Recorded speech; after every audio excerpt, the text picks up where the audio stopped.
They Keep Killing Suzie, the 8th episode of Series 1, is written by Paul Tomerlin and Dan McCulloch, and starring John Barrowman, Eve Miles, Bern Gorman, Naoko Mori, and Gareth David Lloyd.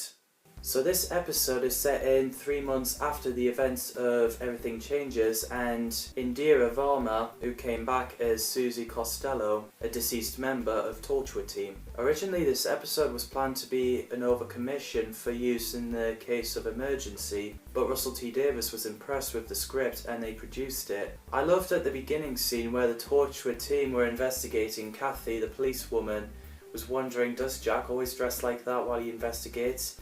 And Jack was like, well, would you rather have me naked? And Kathy was like, God help me, that is pretty funny. I like it.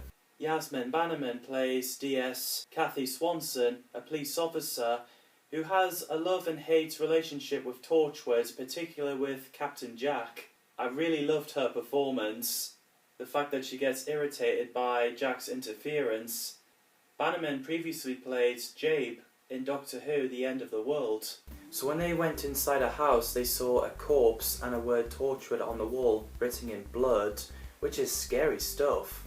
And it was Sarah Briscoe, who was murdered by a Pilgrim member, Max Trestilan, who was friends with Suzie. So Torchwood team decide to pick up a gauntlet and resurrect Mark Briscoe, Sarah's husband, who's also murdered by Max, and he didn't know. So Torchwood investigates Suzie's items in the Pilgrim, so Gwen resurrected Suzie, and she was in shock when she's back to life.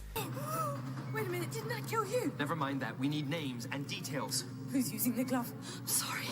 No, Gwen bloody Cooper. But before she dies again, Torchwood team sadly learned nothing. But there was something wrong. It turns out Suzie is alive. So while she's on the wheelchair, realising it's been 3 months since she was gone, and she wanted to see her dad, but Jack wouldn't let her. So Jack, Gwen and Suzie looks at the pictures knowing that a girl named Lucy Mackenzie is a surviving member of Pilgrim. Basically, she works at a club called the Wolf Bar. So the team went to the club and captured Max just before he tries to kill Lucy.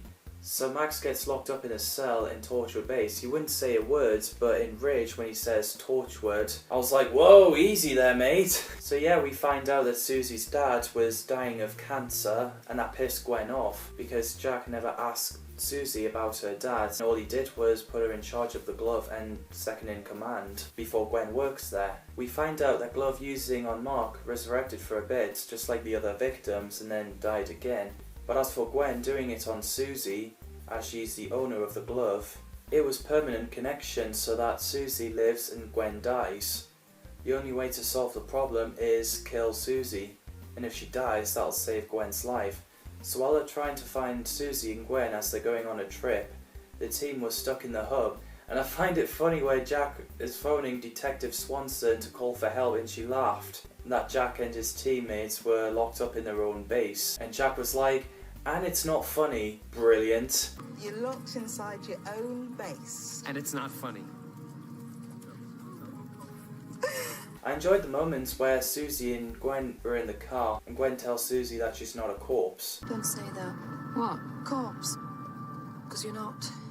But what am I then? I don't know, you're just not though. Plus Gwen was wondering what it's like being dead, and Suzie claimed it's just all darkness. But who knows? So everyone figured the number code to get the hub back online and getting themselves out and get after Gwen and Suzie. The scene where Suzie murdered her dad in the hospital is really sad. I'm not gonna lie, I really don't like the stories of someone murdering their own parents. It's really depressing and barbaric. If it wasn't for your parents, you would never have existed. So yeah, Gwen finds blood on her head, like she got shot in the head or something, because they were swapping each other's health by the looks of it.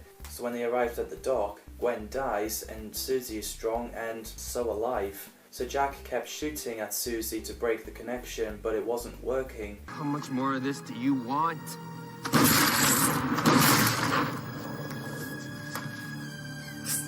When I first saw that scene, that was the time where I haven't seen Torchwood episodes, and that was the clip I saw. I was like, holy shit, Jack, what are you doing? Would the Doctor have something to say about it if he was there? But of course, when I watched that episode, it all makes sense. He was saving Gwen's life. The only way to break the connection was to destroy the gauntlet, and as a result, Suzie dies and Gwen is back to life. It's still sad that Suzie dies, but at the same time, she was insane. Jack explains that they're gonna run out of space putting corpses in the freezer. One day we're gonna run out of space. So yeah, it explores more of the Suzie story and the gauntlet. What are your thoughts of this episode? Write it down in the comments below. As always, thanks for watching and stay tuned for more videos.